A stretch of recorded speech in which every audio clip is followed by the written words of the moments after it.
台湾正式来进入到非核加防，也毋过台电最近来启动高雄兴达电厂3、4号机，防质疑是偷开违背着环保停机的政策。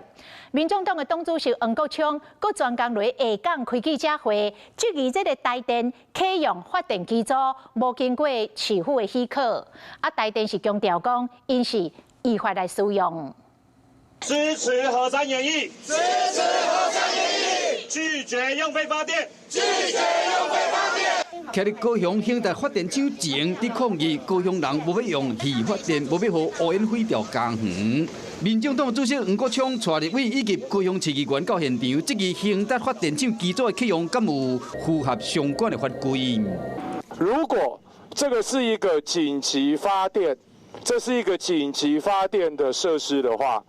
那我们要请问一下高雄市政府，高雄市政府什么时候核定了这一个紧急发电设施？最近兴达电厂3号、4号备用机组启用，引起民意代表的批评，可能会更加影响到高雄的空气的品质。针对这点，台电亲身的说明，强调讲一切依法使用。